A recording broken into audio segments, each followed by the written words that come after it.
El Sinta News in Row. Ratusan siswa dan guru SMK Negeri 6 Semarang diduga mengalami keracunan usai mengonsumsi makan bergizi gratis hingga memicu evaluasi pengawasan keamanan pangan. Damkar Kota Semarang memperkuat langkah antisipasi kebakaran di TPA Jatibarang selama musim kemarau. Dugaan kasus perundungan yang menewaskan seorang siswa SMP di Pemalang kembali menjadi sorotan perlindungan anak di lingkungan sekolah. Berikut informasi selengkapnya bersama saya, Fanya Rosela. El Sinta News in Row. Sebanyak 707 orang yang terdiri dari 693 siswa dan 14 guru SMK Negeri 6 Semarang diduga mengalami keracunan telah mengonsumsi makanan dari program makan bergizi gratis atau MBG pada Jumat 31 Juli 2026.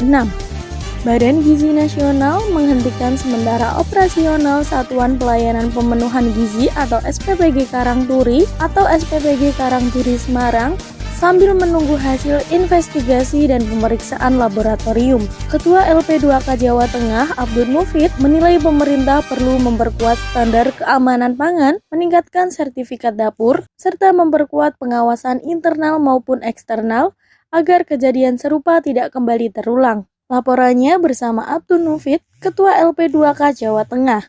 Usulan evaluasi sudah beberapa kali disampaikan ya, termasuk ketika awal-awal program ini di launching banyak muncul kerapnya juga sistem evaluasi sudah selalu kita sampaikan kan gitu. Nah kalau saya sih ada 3 hal yang krusial yang harus segera diperbaiki atau segera ditingkatkan, di-upgrade untuk di-improvement oleh pemerintah. Pertama adalah standarisasi. Jadi pastikan semua dapur SPPG itu memenuhi standar keamanan pangan. Tentu tidak bisa diklaim kan, harus melalui sistem sertifikasi dan asesmen oleh lembaga yang berkompeten. Kalau selama ini disebut SLHS, sertifikat layak higienis sanitasi. Kalau perlu ditingkatkan tidak hanya SLHS, ditingkatkan pada sistem yang lebih luas gitu kan, misalnya HACCP gitu, ISO dan sebagainya gitu, sehingga memang akhirnya kemudian bisa mendapat jaminan yang lebih kuat terkait dengan standarisasi.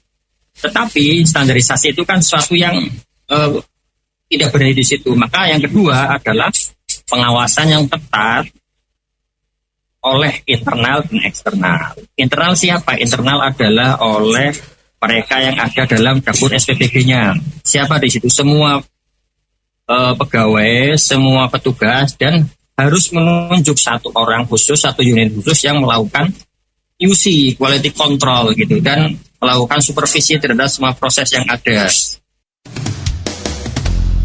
El Sinta News in Row. Pemerintah Kota Semarang mulai mengantisipasi potensi kebakaran di tempat pemrosesan akhir atau TPA Jatibarang seiring memasuki musim kemarau.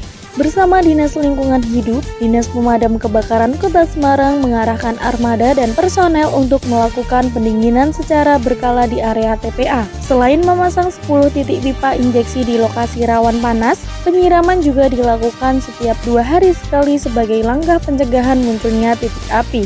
Laporannya bersama Dr. Tantri Pradono, SHMH, Kabid Operasional dan Penyelamatan Damkar Kota Semarang. Jadi langkah-langkah yang diambil dari kami adalah dengan bersama DLH, yaitu yang pertama kita melakukan pendinginan di TPA Jatibarang dengan mengerahkan mobil armada damkar ke TPA Jatibarang dengan beberapa personil, yaitu yang pertama adalah memasang pipa-pipa injek di wilayah TPA Jatibarang yang berpotensi timbulnya panas.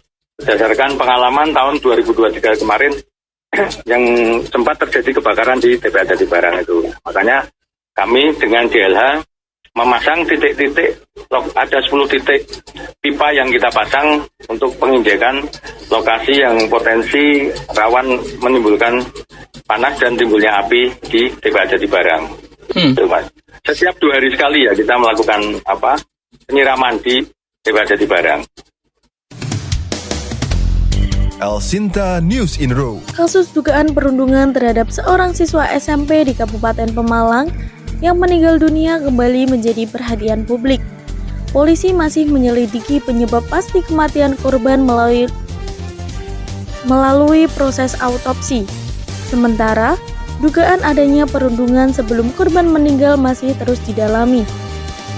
Ketua Komnas Perlindungan Anak Provinsi Jawa Tengah, Doni Fajar Fauzi, menilai perlindungan terhadap anak harus diperkuat dan sekolah perlu diberikan sanksi maupun penghargaan berdasarkan keberhasilan mencegah kasus perundungan.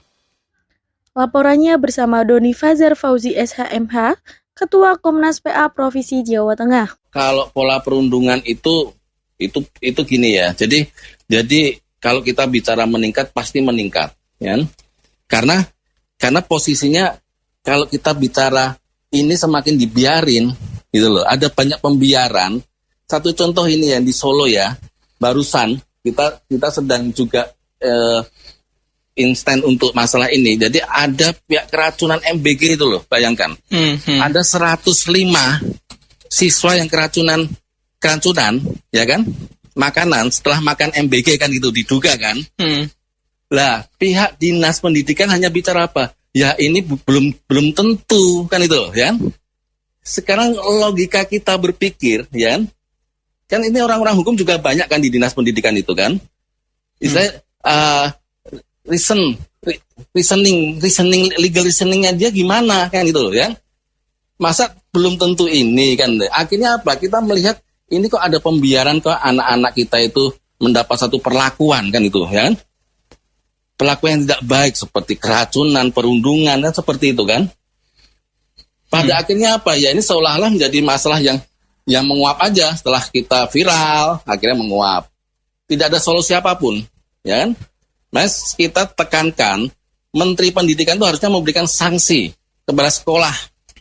Jika sekolah kalian atau mungkin reward selama dalam 1 tahun tidak ada aksi pembulian, ya, kepala sekolah kita kasih bonus, kan itu, ya kan? El Sinta News in Row. Badan Pusat Statistik Provinsi Jawa Tengah mencatat nilai ekspor Jawa Tengah sepanjang semester pertama tahun 2026 mencapai 1.209,6 triliun rupiah atau setara 7,21 miliar dolar Amerika Serikat. Angka tersebut tumbuh 23,53% dibandingkan periode yang sama tahun lalu, dengan industri pengelolaan non-migas menjadi penyumbang terbesar. Kepala BPS Jawa Tengah Ali Said menyebut kenaikan ekspor didorong oleh meningkatkan produk kimia, alas kaki, serta pakaian dan aksesorisnya, yang menunjukkan ekspansi industri pengelolaan masih terus berlangsung. Laporannya bersama Ali Said, Kepala BPS Jawa Tengah.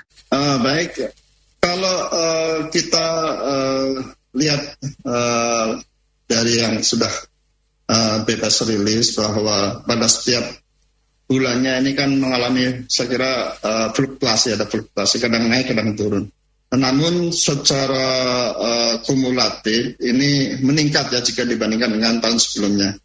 Dan ini utamanya didorong oleh ekspor komoditas non-migas di produk kimia yang secara kumulatif meningkat cukup besar, lebih dari 100%. Kemudian produk alas kaki yang secara kumulatif meningkat sekitar 19,4%. Kemudian pakaian dan aksesorisnya yang meningkat sekitar 10,9%. Dari hal tersebut kita dapat simpulkan bahwa kenaikan ekspor ini bukan sekadar keberuntungan atau momentum harga komoditas, ya, melainkan hasil dari ekspansi kapasitas industri pengolahan. Jadi selama investasi pada barang modal dan barang baku ini terus berlanjut, saya kira tren positif ekspor ini berpotensi tetap terjaga pada semester berikutnya. Demikian, Eniro Lokal Jawa Tengah, saya Fanya Rosella, pamit undur diri dan sampai jumpa. El Sinta News in Row.